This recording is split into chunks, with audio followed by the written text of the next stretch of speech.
It was supposed to be a fun weekend getaway for Jake, Mia, Sam, and Zoe. They had rented a cozy cabin in the woods, far away from the city and their worries. They planned to enjoy the snow, the fireplace, and each other's company.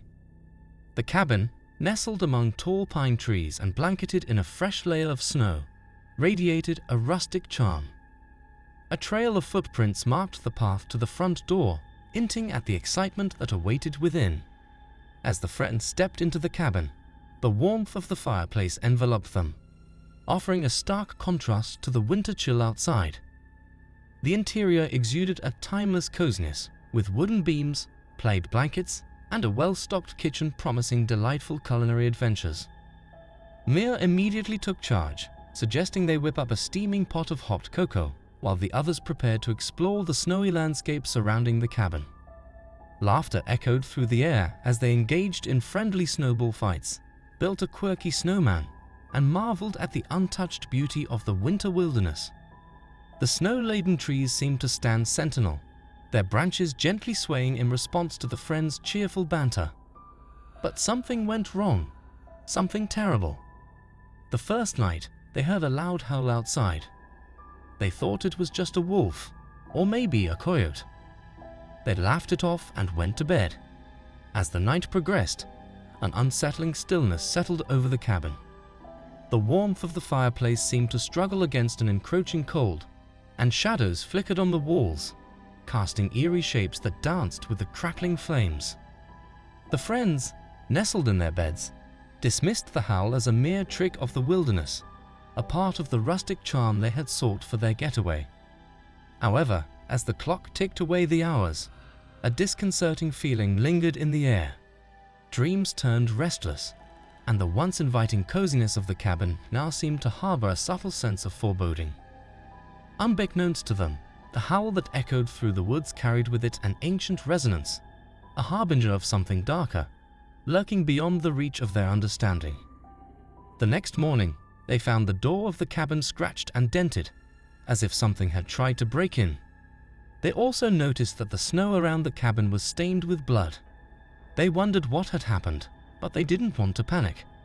They decided to stay inside and wait for the storm to pass.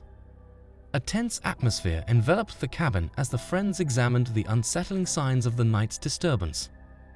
The scratches on the door hinted at a forceful intrusion, while the ominous bloodstains on the snow outside painted a macabre picture. As they peered through the frost-kissed windows, the storm outside intensified, adding an element of isolation to their predicament. The howls, now distant but persistent, seemed to echo the very heartbeat of the menacing woods that surrounded them. They exchanged concerned glances, realizing that the tranquility they had sought in this cabin might have been a guise for a much darker reality. They wondered what had happened, but they didn't want to panic. The storm didn't subside. It worsened. The wind howled, the snow accumulated, and the power went out. They found themselves trapped in the cabin, with no phone, no internet, and no means of seeking help. Complete darkness enveloped the cabin, making its walls feel even more confining, while the snowstorm outside intensified the sense of isolation. Cut off from the outside world, the friends began considering their options. They checked the food supplies, rationing what they had, and brainstormed ways to retain warmth in the unheated cabin. Everything around them grew quieter, except for the howling of the storm outside. They had to navigate survival in this isolated world, where neither light nor communication hinted at a quick resolution to their predicament, and they realized they weren't alone. That night, they heard the howl again. This time, it was closer. Much closer. In the pitch-black darkness of the cabin, the friends huddled around the fireplace, their breaths trembling in fear. The ominous howl echoed, sending shivers down their spines. When the glowing eyes appeared at the window, panic took hold. The friends, gripped by terror, made a desperate attempt to fortify themselves against the impending danger.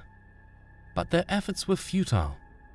The creature, a werewolf, burst through the door with an unrestrained fury.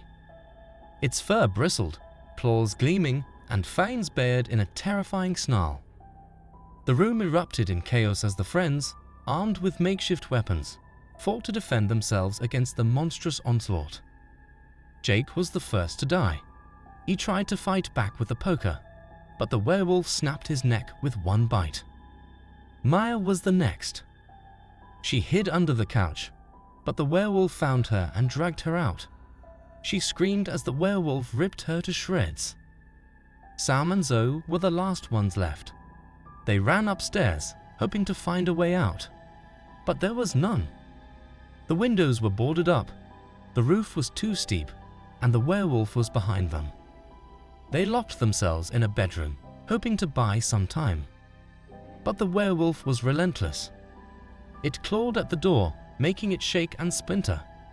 Sam and Zoe hugged each other, knowing they were going to die.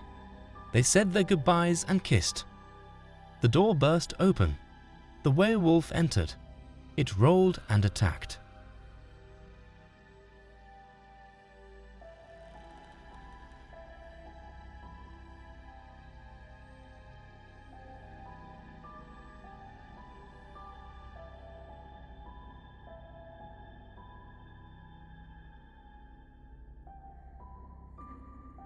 He slowly opened his eyes and saw a white ceiling with fluorescent lights.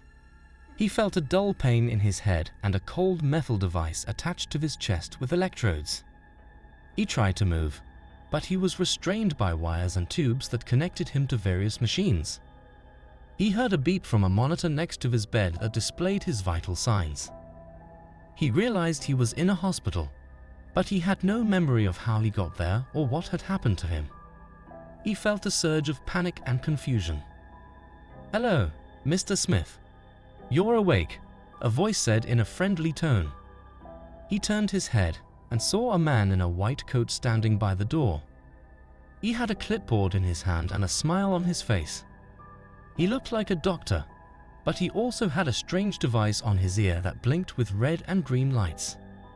He walked towards the bed and introduced himself. "I'm Dr. Jones, your neurologist. I'm here to check on your condition and answer any questions you may have." He glanced at the monitor and nodded. "You're doing well, Mr. Smith. You've made a remarkable recovery." "Who are you? Where am I?" he asked, his voice hoarse and weak.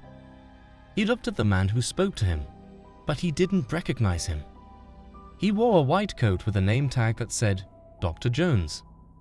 He had a friendly face, but he also looked serious and concerned. He held a clipboard in his hand and a pen in his pocket. He was standing by the door of a small room that had a window with curtains. He was in a hospital, but he didn't know which one or why. "I'm Dr. Jones, your attending physician. You're in St. Mary's Hospital, in the neurology department. You were involved in a car accident on a snowy night, and you're lucky to be alive. You've suffered a severe head trauma and lost your memory. But don't worry, we're doing everything we can to help you recover," the man said in a calm and reassuring tone.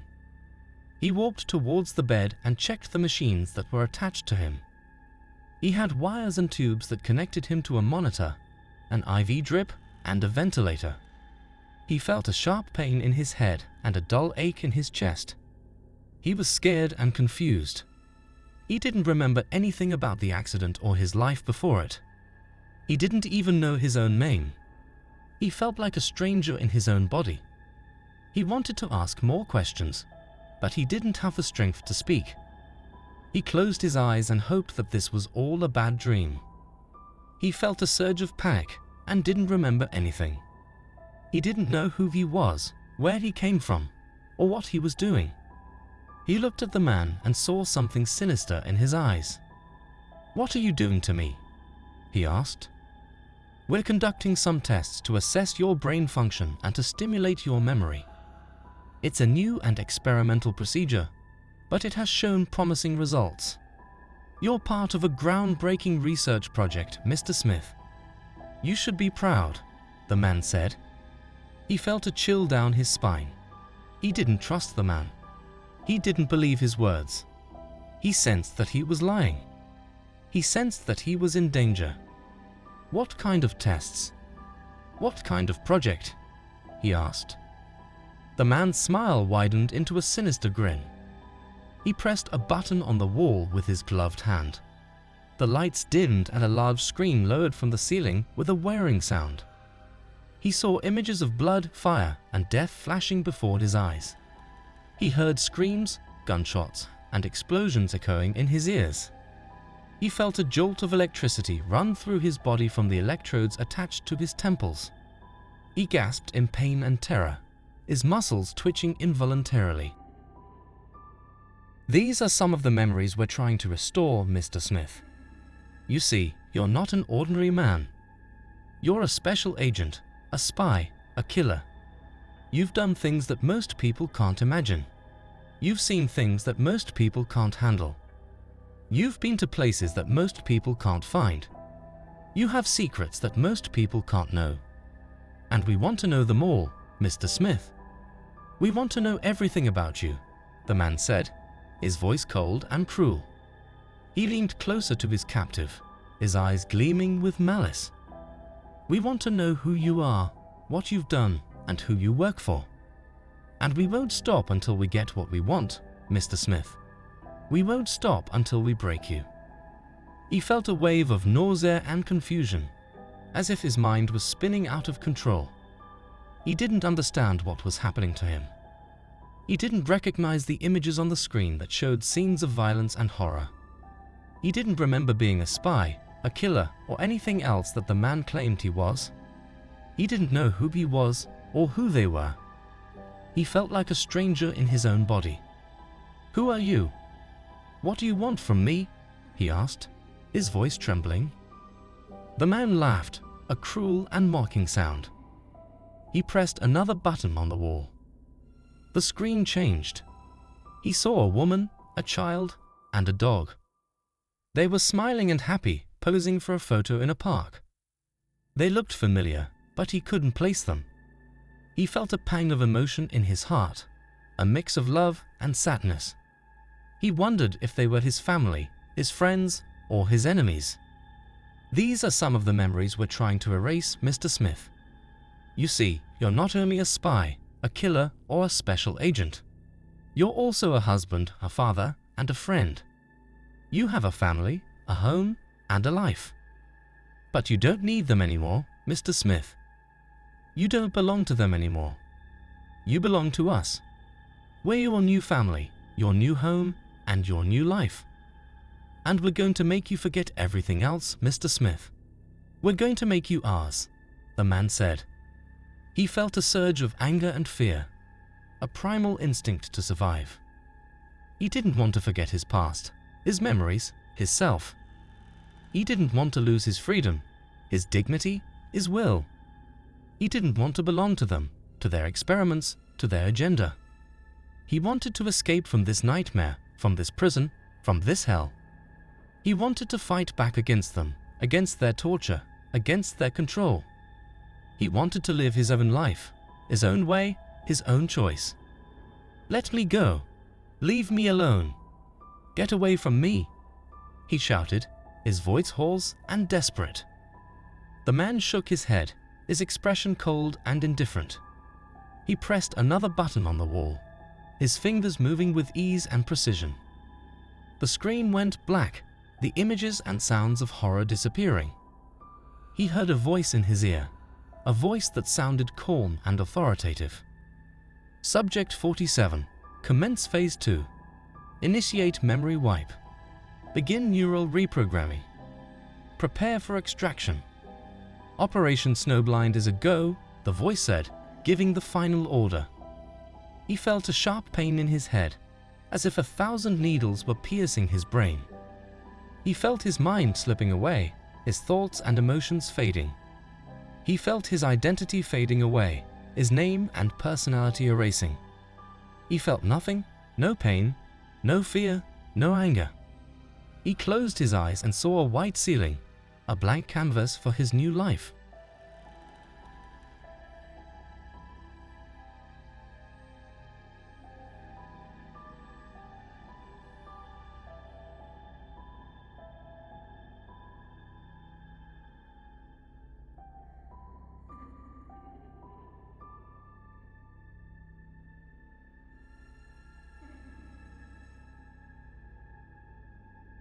They had been driving for hours, ever since they left the city in the morning, hoping to reach the ski resort before nightfall.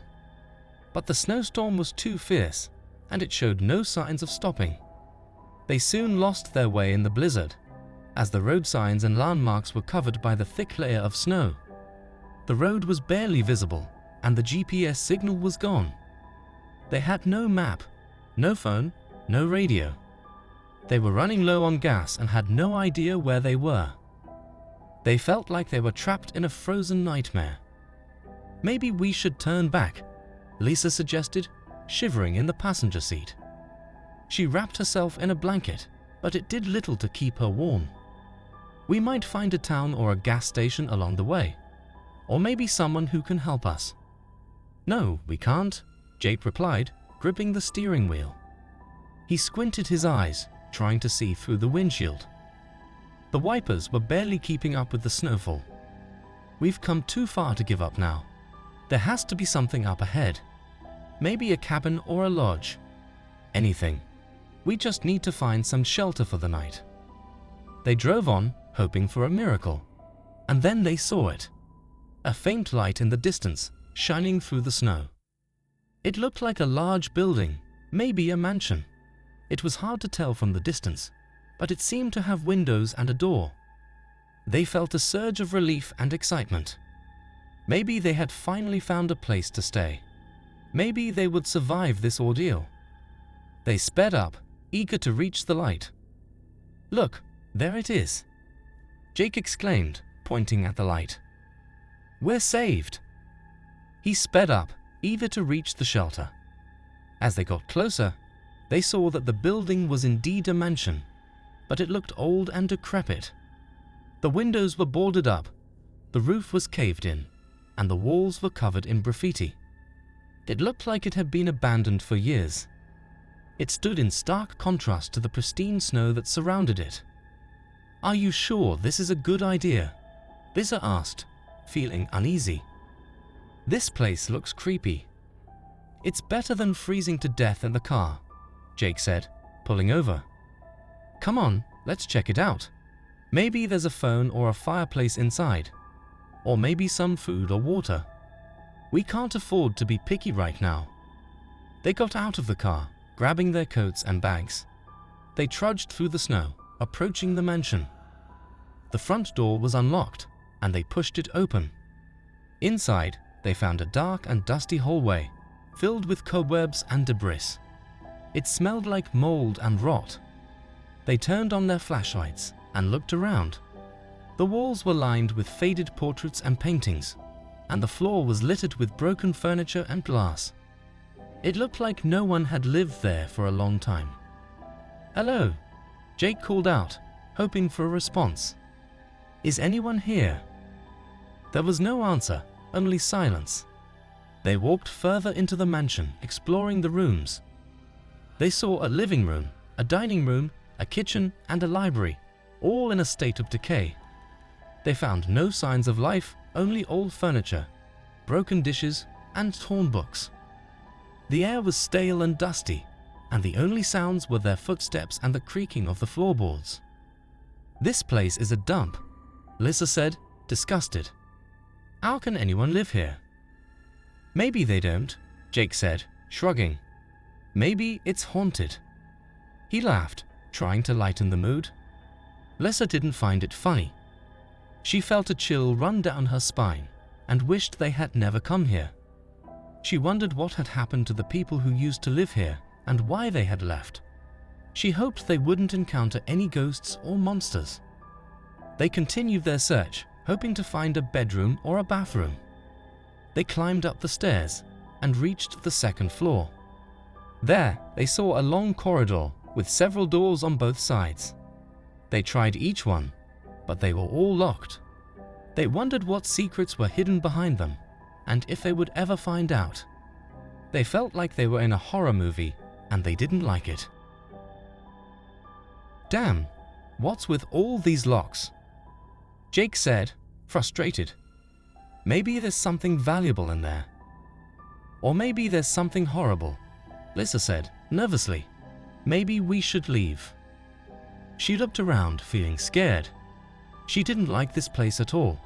It was dark, dirty, and creepy. She felt like they were not alone, and that something was watching them. "Leave? And go where?" Jake said, annoyed. "We can't go back to the car, it's too cold. And we can't go anywhere else, we're lost. We have to stay here, at least for the night." He tried to sound confident, but he was also worried. He knew they had no choice, but he wished they had found a better place to stay. He wondered if they would survive this night, and if they would ever get out of here. He walked to the end of the corridor and saw one last door. It was different from the others. It was made of metal and had a large padlock on it. It also had a sign on it, written in red paint.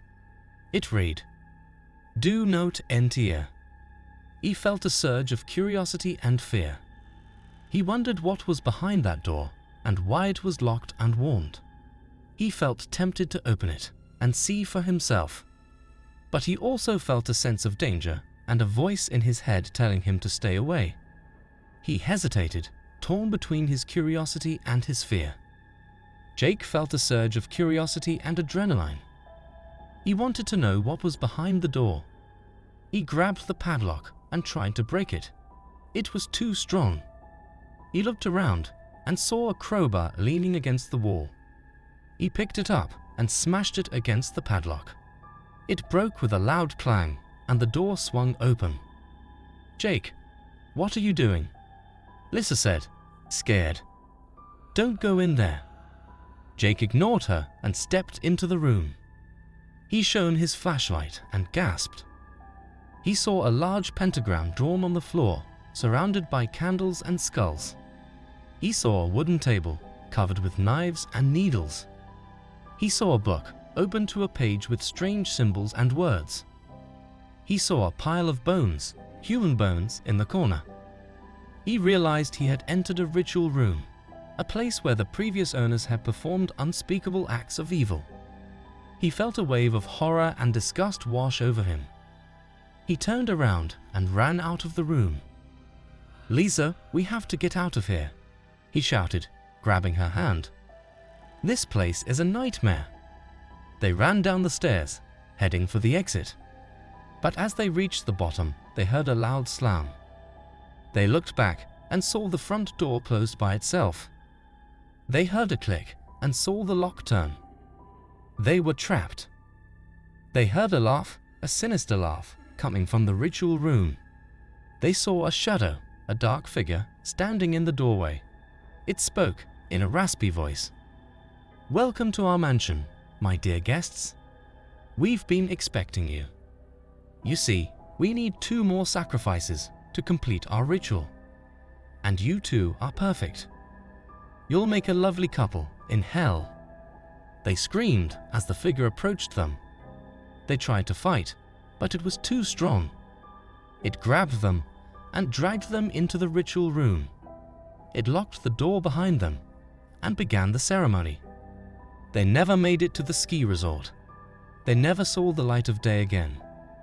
They became the next victims of a twisted ritual in the abandoned mansion.